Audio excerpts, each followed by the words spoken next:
Hi there, and welcome back to Out There, a Cryptid podcast. I'm your host, Josh. For anyone new to the podcast, welcome. Each week I will be coming out with a new episode focused on a cryptid that I find super fascinating and weird. And if you still don't know what a cryptid is, it is defined as an animal, such as Sasquatch or the Loch Ness Monster, that has been claimed to exist but never proven to exist. Cryptids don't have to be supernatural or mythical beings. Although many of them are, some cryptids have actually become documented animals, like the giant squid. Make sure you go and follow the podcast on Instagram, at OutThereCryptids, and check out the posts I make for each episode, and maybe send some suggestions you'd like to hear. Before I get into talking about the cryptid this week, I wanted to apologize for the mishaps for what episode was coming next. One of the great things about this podcast is I get to connect with friends all the time now, but with that comes tricky scheduling conflicts, and since I pre-record episodes, sometimes I just have to move things around like a puzzle. So anyways, sorry for all the confusion, and I will try my best to keep it on track from now on, but it's probably going to happen again, so brace yourselves. Another thing is that my lovely, wonderful mom pointed out to me that I was unclear with the measurements of the hammerhead bat in the Jersey Devil episode. So hammerhead bats can have a wingspan of up to 30 inches. That's still not as big as what people describe the Jersey Devil being, but nonetheless, I think that theory is really compelling. So, thank you, Mom. This week we are talking about a cryptid that lives in the largest freshwater lake in the state of Alaska. We are talking about the Iliamna lake monster, or also known as Illy.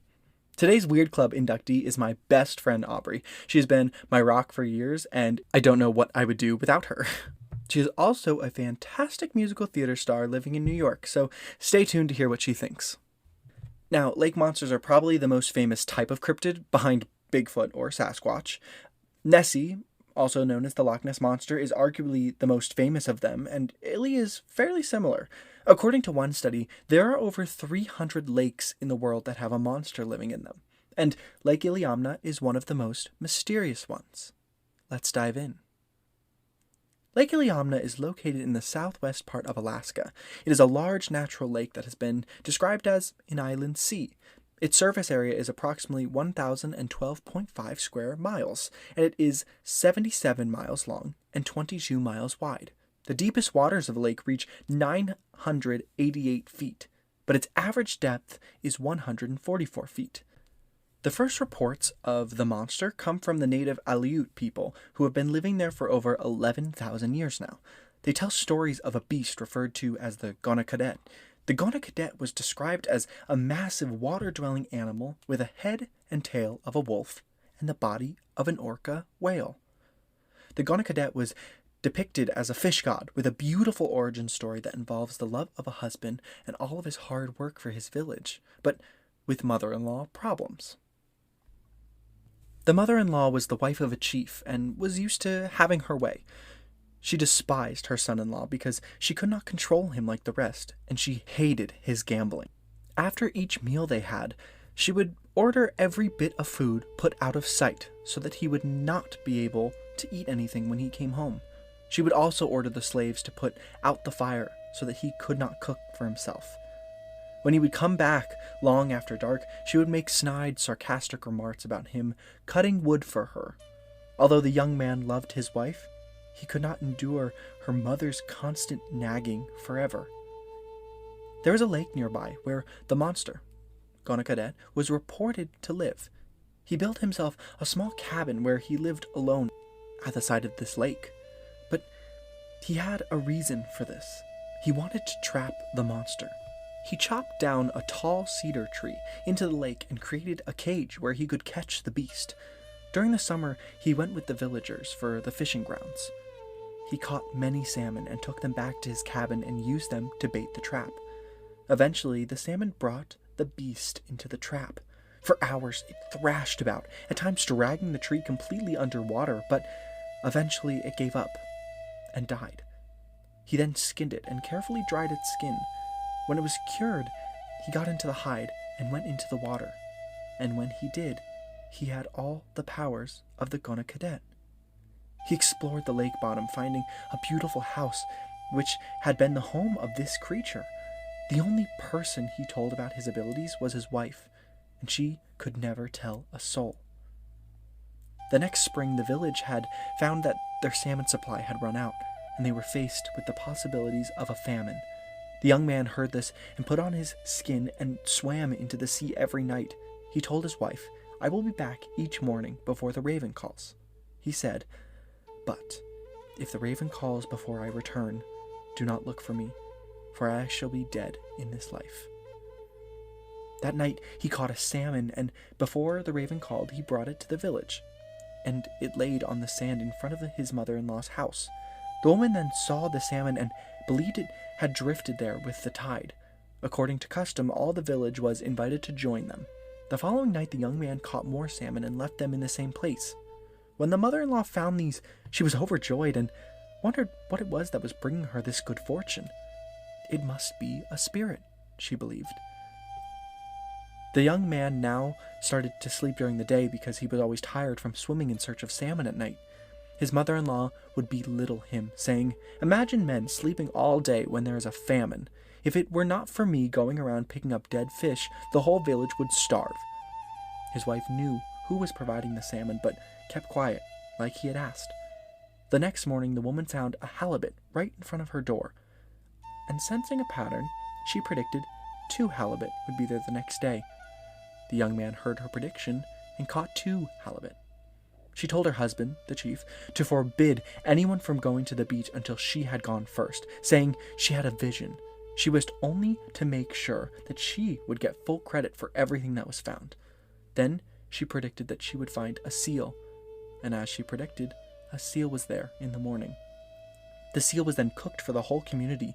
People now began to believe she was a great shaman, and she did everything in her power to encourage this belief. She named herself the food-finding spirit. She continually talked about her spirits and sang songs about their power. Her popularity made her more cruel to her son-in-law, and now she spoke of him exclusively as the sleeping man. As time went on, she started to get greedy. She called for 2 seals, then 1 sea lion, then 2 sea lions, and then 1 whale. She began to sell the food to the villagers and had so much stored in boxes that people were in awe of her wealth. But with this, each night the task had been getting greater for the young man, and he had barely gotten in with the whale before the raven called. He warned his wife, "Do not take any of that food unless she offers it." And then he said, "If I am found dead in this skin, put me along with the skin in the place where I used to hide it, and you will get help." Then the mother-in-law called for 2 whales, and, as always, the young man caught them, but it exceeded the strength of even the great Cadet. All night long he struggled to get them ashore, and just as he did, the raven called, and he died. The mother-in-law went out as usual and found the 2 whales, but with them a strange monster laying between. All the villagers came down to see it. It had claws with a big head, with long upright ears. 2 large fins stood up on its back, and it had a long curling tail. The simple villagers thought it must be one of the shaman woman's spirits, but then they heard crying, and when they looked, they saw the chief's daughter running down weeping. The villagers asking, "Why does the chief's daughter call the monster her husband?" And when the girl reached the shore, she turned on her mother and screamed, "Where are your spirits now? You lied. You said you had spirits when you actually had none. This is what happened to my husband." Everyone in the village was shocked and confused, and then the girl requested the help of someone who was spiritually clean, and they opened the monster's mouth, revealing the body of her husband. People believed he must have been killed by the monster, but the young woman knew the truth. The young woman had some helpers follow her husband's instructions. They saw the trap and the tools, and then they knew the truth. All of the village went there to see and to pay their respects to the man who had saved them. Everyone in the village, except for one, his mother-in-law. She was so ashamed that she could not handle it anymore and died soon after. Every evening after that, the young woman went to the tree where her husband's body was laid to rest. But one evening, she saw a ripple on the water of the lake, and then she saw the great Cadet. It spoke in her husband's voice and said, "Get on my back and hold tight." They dove beneath the surface. He took her to the beautiful house, and there They had numerous children that are now known as the Daughters of the Creek. They reside at the head of every stream. If you see them, or either of their spirit parents, it will bring you good luck. Now, another tribe in the area has their own version of the monster. The native Tlingit people tell stories of water monsters they call the Jigignak. These fish-like monsters were reported to travel in groups and attack canoes and kill warriors. They were so feared that the Tlingit people did not hunt them. So, we can already see how different people in the area believe that the lake monster to be both friendly and sinister, which is not unusual. I mean, if you remember from Thunderbird, different tribes have different tales of monsters all around. But nonetheless, they believed there was something in the water. Like most of Alaska, the lake is very remote. There are no roads that lead to the lake, so really the only way to get there is by plane, and especially by float planes, since they can land on the water. There is a river called the Kivachak River that runs into the lake, but only during the summer, so for the other 3 seasons, it's just plains. The area surrounding the lake is sparsely populated. It's a fishing and hunting town, which is its main income. But due to the remote area, most of the sightings come from pilots who see the creature and sometimes creatures from above. 1942. Bill Hammersley and Babe Alsworth were flying over Lake Iliamna. As they were crossing over the deep blue, almost black water, Hammersley noticed something unusual. He saw giant shapes swimming in the lake. He lowered the plane and spun around to get a better look. The 2 men got a really good look at the creatures.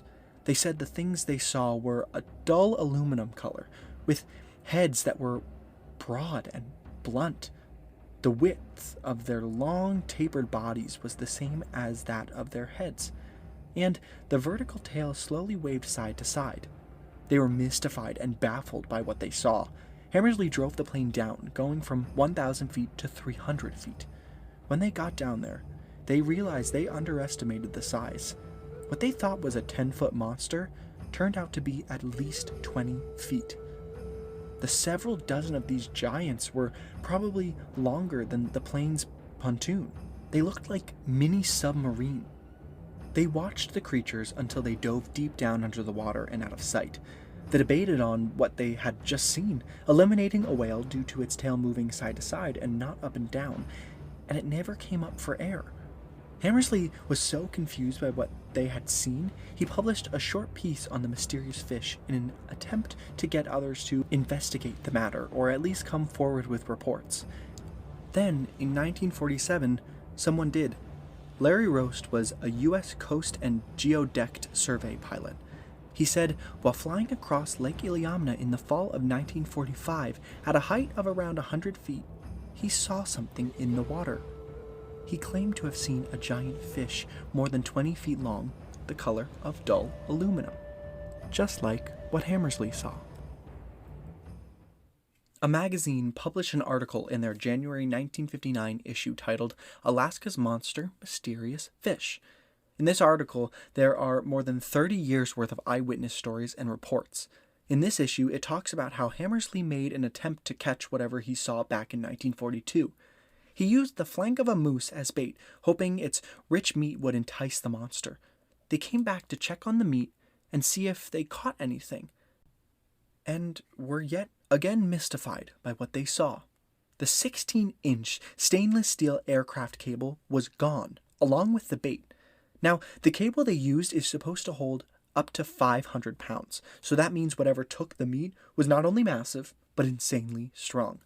This was just the beginning of sightings. A biologist in 1963 claimed to have seen a 25 to 30-foot creature in the lake that never came up for air, which is just like what most of the other witnesses saw as well. There are a couple more stories to share, and then we will discuss with Aubrey some possible explanations. 1967. An Alaskan missionary named Chuck Krapachetz reports that he has seen the creature not once, but twice. The first time, he was flying over the lake in a float plane, and he saw a large beast in the water. He quickly got on the radio and tried to call anyone around, and try to see and verify it. But nobody got there in time. One of his friends went looking for it. He took a 5/16 stainless steel cable and put a number 2 tuna hook on it. baited them with caribou, and tied it off on the struts of his float plane. That's a lot of fisher people talk, so basically what you need to know is that the cable can hold up to 9,000 pounds, and the hooks were designed for strong fish and are about 8 or 9 inches in length. The friend was drifting and sitting out on float planes when all of a sudden the plane gave a big jerk and knocked him off the floats. The plane started being towed around the lake, pulled by something on this cable. He barely made it to shore and had to walk for miles before arriving somewhere to get help. When he finally got to his plane, he found that the 3 cables were gone, and the hook on the last one was completely straightened. At this point, Illy became a somewhat celebrity, but not in the same way that Nessie did. People really believed that the creature could be dangerous. Fishermen reported their propellers being damaged by what looked like teeth marks. Other stories are from people who were knocked out of their boats by an unseen monster in the lake, and even people going missing while out on the lake. The monster was featured on an episode of Animal Planet's River Monster, which aired in 2010. Host Jeremy Wade goes to hunt for Illy. He sets out traps and stays along the lake but doesn't see anything. He listens to sightings and makes up a theory of his own, which we will hear about during Weird Club. There were more and more stories coming in, all describing a similar strange beast inhabiting the depths of Lake Iliamna. In 2017, there were multiple sightings near the town of Kakonak. On June 19th, a large number of people reported seeing something large emerge from the water. Gary Nilsson reported it to the KDLG radio station in the town of Dillingham.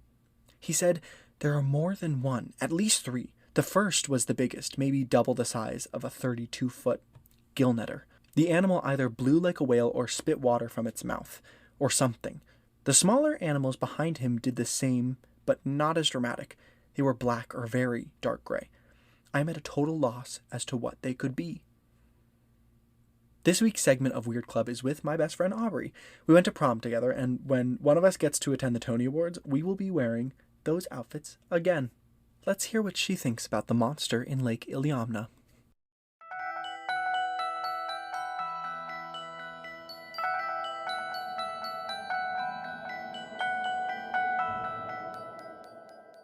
Hello, everybody, and welcome to the Weird Club segment of the show. Today, our Weird Club inductee is my best friend, Aubrey. Say hi. Hi. Welcome to the show. It's so great to have you.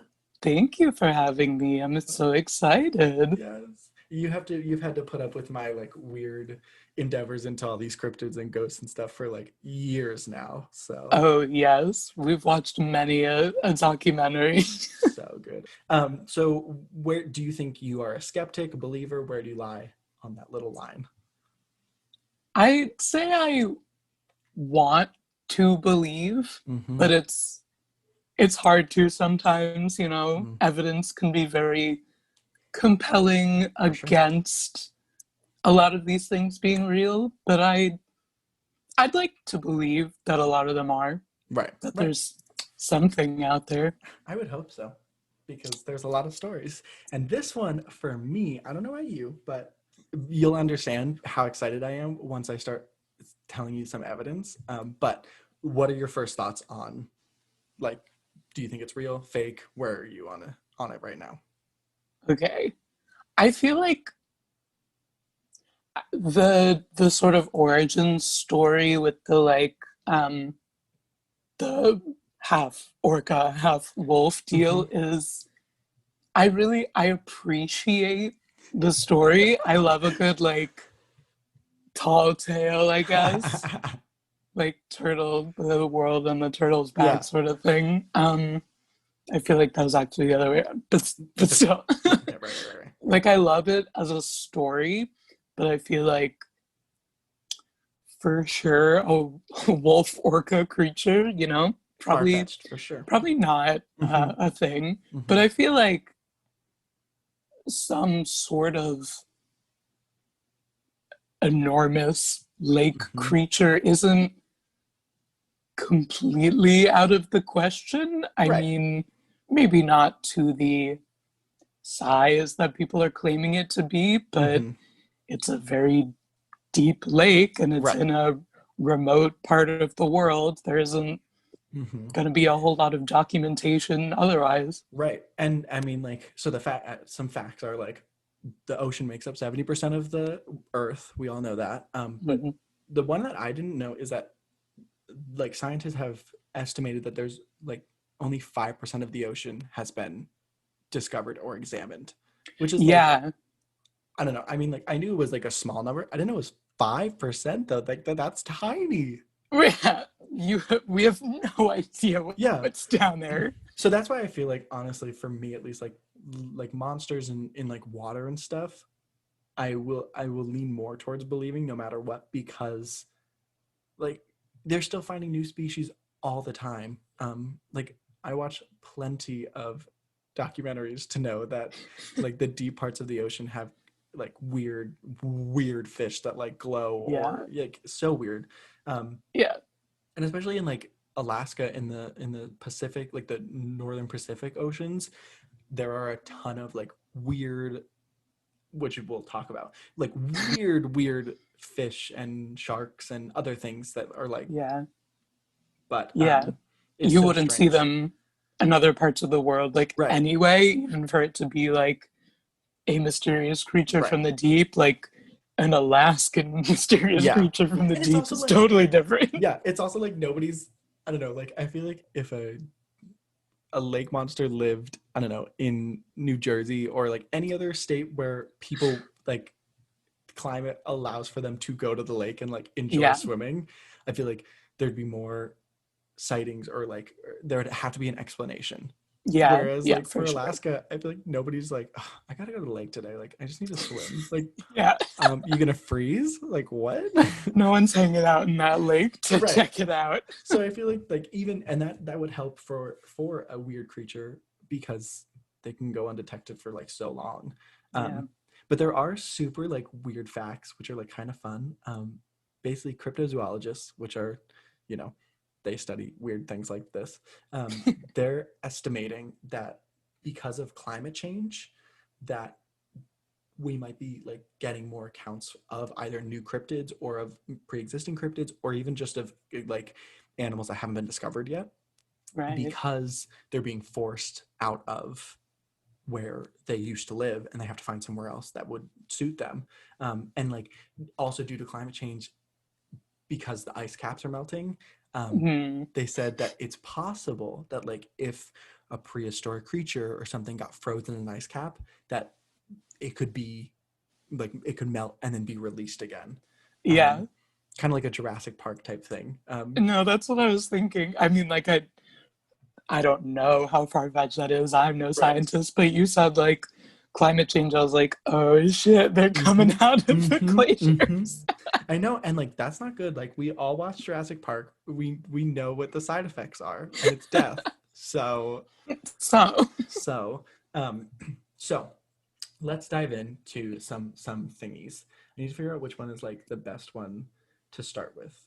I mean, well, we can say like, you know, are they just seeing a normal whale, which is like totally like, you know, are they seeing a beluga, which I don't know, that one, they're white, they're clearly white. So are they seeing an orca? But I feel like they know what an orca is. And another thing is that nobody's been, or at least in the reports that we have of this creature, no one's reported a dorsal fin, which I'm pretty sure that's the back one, right?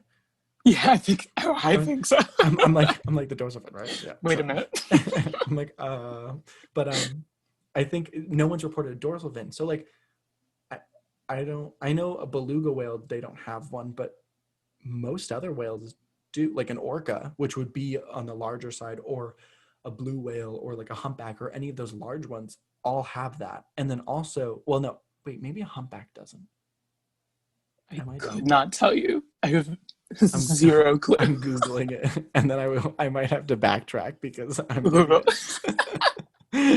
humpback honestly whale. Like they don't. They don't. I was like kind of picturing like a whale in my mind. Like, do they have this? they well, actually, okay, they kind of do. They kind of do. See, look. Like a little baby one. They have something. So like, to be fair, It's I'm okay. not editing that out because I think everyone needs to be involved with that. Yeah. But everybody, they do have a little dorsal fin, so fuck you. Just so you all know. Just so you are aware, and you were waiting for my downfall, but it didn't work. But so people were basically like, all right, is this just a whale? Like, and there have been belugas that have been reported to come up the river that leads into the lake. So I guess like it is possible for whales to be living there. But I don't know, this creature doesn't sound like a whale, I guess. Yeah. But it's also interesting because, this like creature has been reported since natives were there. And we talked about this in our first episode with Thunderbird, but like, I don't know. I think that like when people have been living with the land that much, they are able to say, this is that creature, like, or we know what that is, but that's an animal we see all the time. Right. But what we talked about in the Thunderbird was like maybe they did have a different name for it. So maybe the reason we have this origin story of a lake monster is they were seeing a whale, but they didn't have like the scientific term for whale yet, obviously. Yeah.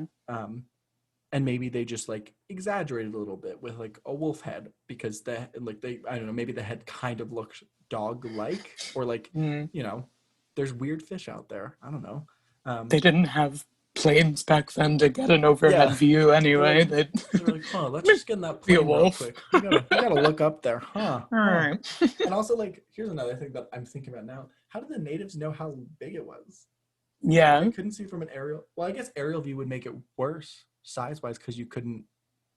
I don't know how that works. I'm really bad with measurements. I've found out just terrible. I feel like from above you could at least approximate more, like, because if you're looking at it from, I don't, not like sea level, but if you're looking at it from land, then you can't really tell as well how long it is. You don't know how much of it is underwater or above. Like, so then, like, how would you estimate? I guess if you're like running along with it and it's like, all right, it started like 4 minutes ago, so I know it's long, You're going for a run with the like, with the sea creature. Yeah, but basically, okay, so here's where it gets like super duper cool. So Jeremy Wade, the fish dude, from his official title. His official title. So on that episode, he was like, I think it's a white sturgeon, which is I think the last picture I sent you. Yeah. It's like this, it's a gross fish with like weird things on its back. I think I've heard of it. Yeah. Yeah. They're super famous. But basically he was like, I think it's that. And then in the episode, he went to like a lake in Washington or like the Oregon border, I guess, and caught a 90-pound one, which was the smaller one, and then he caught a 300-pound white sturgeon. And so he was super excited. So some facts on the white sturgeon, and then we'll go back to the problem in Wade's theory. Okay. So white sturgeons can get up to 1,500 pounds, which is like big. It's a heavy boy. Yeah, and they can grow up to 20 feet in length. So that's valid. So like matches the description so far, and they can live for over 100 years. So like we're really checking off the boxes right now. Another thing is that they are bottom-dwelling fish, so that could be why sightings are so rare because they don't need to come up for air or anything. They don't in general, or just like they just like to hang out down there. No, I think I mean they're not whale, like they're not a species of whale, so they don't need oxygen. So they like stay underwater, but since they are bottom-dwelling fish, there's really no need for them to come up to the surface unless they're catching fish, or I don't know what, maybe they just want some sunshine. It's dark down there. Yeah, it's dark. But some problems in this theory is that one, there hasn't been any evidence of white sturgeons residing in Lake Iliamna. So like, okay. So that's number one. Number two, they don't have teeth really, and like their teeth are not, they're very tiny. So the stories of them biting humans or the story of them biting boats wouldn't match up because a white sturgeon can't. And then in Wade's theory, the weird thing is that like he couldn't find a white sturgeon in like in the lake. So it's like, wait a minute. like he's literally he was literally like, yeah, it's definitely a white sturgeon there, but then went to Washington to go catch a white sturgeon to show us that it was a white sturgeon. And it's Yeah. like, sir, Like I can't find one, but like I'm telling you, that's what it he's is. like, it's not a monster, white sturgeon. I'm gonna go catch one somewhere else. Right. to show you, but like it's there, I swear. Trust me. So like, I don't know. I mean, but looking at that creature, one, it does kind of have, like the first time I saw it, it does kind of have like a wolfish, I don't know, like for some reason it does have like a dog type face, not like a It fish has face. that sort of like going with that first picture that's sort of like cartoon-ish. I feel like it had that I don't know how to describe it. Like I'm doing the motion with my hands, but I can't put it into words. That like fur going back into fish body, and I feel like that is a similar, I guess, head shape to that fish. Right. And like it has the two whiskery things on its, like a kind of like a catfish, which I don't know, like whiskers, dog, another one. And it is an aluminum gray color. So that's true. But on this white sturgeon, it has a distinct back, which is like that white with like spikes on it, which would explain for you know, if someone's a boat propeller got caught on that, it would definitely tear up the propeller. So they could think that's bite marks when it's just a back of a white sturgeon, maybe. And the tail is super long, like it has a vertical tail, which is what they described. So, you know, I could see that, and it's like an aluminum color ish, and like the picture that's under is of one that was caught. That one was caught in Ontario, which is like, it's in that part of like northern North America. But this white sturgeon that this one caught looks massive. Like its head is huge. And honestly, like if I saw that thing and didn't know what a white sturgeon was, I'd think it was a monster for sure. Probably. But the thing that I keep coming back to is that like if there's no reported white sturgeon living in the lake, then how can you say that's the lake monster? Like you'd think by now with technology or something that, you know, they'd be able to find a white sturgeon, which we already know exists. If more people are seeing a lake monster than a white sturgeon, why are we thinking that it is that fish? Right. It's like okay. Sure. Yeah. So the other theory, which is honestly it's a really compelling one as well, is that people think it might be a sleeper shark. Sleeper sharks can live up to 400 years, apparently. How do we even know that? So here's the thing. Scientists don't know a lot about sleeper sharks. Like they're literally an enigma to them. Their sleeper sharks are usually from like 12 to 14 feet, or at least that's one that they've been finding. But they have seen ones that are up to 23 feet. So big. And they live in the Pacific northern part of the ocean. And they love cold water. And can survive in freezing temperatures, which all is, you know, great. But it's so strange that they've, you know, if scientists have not done a lot of studies on them, then I guess like who's to say? And their faces, I mean, like they're not the prettiest of the sharks I've ever seen.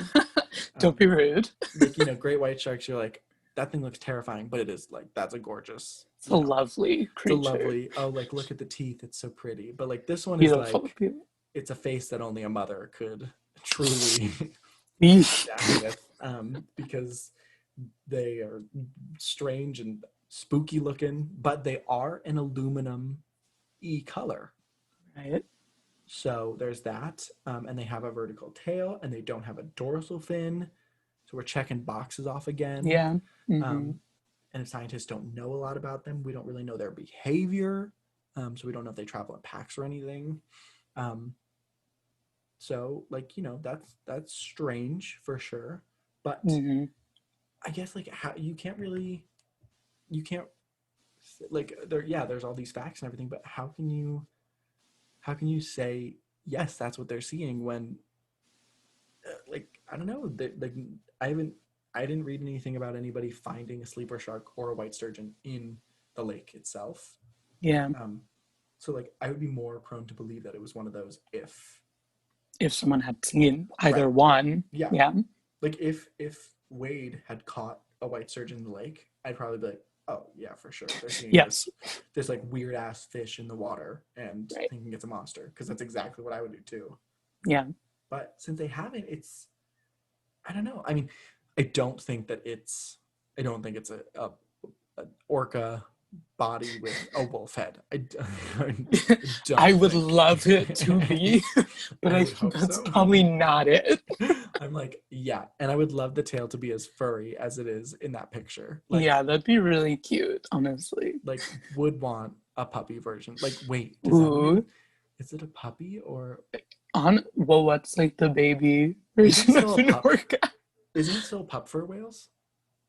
I could not tell you, but I'd Whale really like that. babies are called ... Drum roll. calves. Damn. We calves like cows. Yeah, like cow calves. Okay. So that's less fun. I think it could still be a pup though, if it's half. I'll be on board. Isn't there like a sea creature that's like dolphins? Maybe they're called puffs. Puffs. They're called puffs. No, Like that's what you fish. said. No, that's what you That'd be said. nice. I was making fun of you. I was making fun of you. Dolphin babies are called. No, they're called calves too. What the heck? What the hell? No, it says sharks. Ew. Huh. Yeah, sharks on here. Well then. Platypi or platypuses. Platypi. Oh, I'm thinking of seals too. Seals are pups. Yeah, well, okay. Well, you said otters. That makes sense. Yeah. Otter seals. Like, they're kind of in the doggish family. Yeah. But maybe they're sharks, just seeing giant seals. Oh, that would be fun. I don't think it's a wolf creature thing. But I guess it could be a sleeper shark or a white sturgeon. Like I wouldn't be surprised if it was. Right. I'm not ruling them out, but I'm also just saying, like, wouldn't people have been able to say it by now? Yeah. If they're seeing this one creature, right, they should be seeing those other ones too. Someone should be able to definitively recognize one of those animals. Right. And also, I guess another thing about the white sturgeon is like, wouldn't people say it had like horns on its back or like something like that, you know? When they would say it had like horns or it had white spots on its back at least. Yeah. Because that's pretty noticeable. Like that's not something you just don't see, I guess. Yeah, that's like a really distinct pattern, I guess, or thing to see. I feel like to see something and just say like aluminum, that wouldn't cover it. Yeah, and if that would be more like sleeper shark, because they don't have any distinguishing factors on their body because they look boring as hell. No, I'm kidding. Don't be rude. Leave them alone. They do have these like bright blue eyes though that are kind of pretty. It's quite piercing. Yeah, it's really lovely. They're modeling for us. Ooh. Yeah, I don't know. Come and find me. Good luck. I think it's like, again, like with lake monsters, I am more inclined to believe most of them because it's like, I mean, I don't know. I want to go down to the bottom of a lake. I'll go investigate. Yeah. I am more inclined to believe in lake or sea, quote unquote, monsters, just because like only 5% of the, like you said earlier, like the water is much less investigated, I guess, than the land is. There's so much of it that we just don't know anything about. It's completely possible that there are monsters down there. And it's also like, I mean, you know, even creatures that are discovered are like monstrous, like a great white shark is a monster. That is a terrifying thing. But anyway, thank you for being on the show. Thank you for having me. That was so fun. Yeah, it's so great to have you. And you'll be back for another one. Maybe a sea monster, maybe a land We'll monster. Who switch it up. knows? Who We'll knows? switch a Rooney. But I think Yeah, we yeah, can close the case on this one as still being a cryptid, and maybe, maybe one that is really out there, but who yeah. really knows? Mm. So what do you think? Is the Lake Iliamna monster really out there?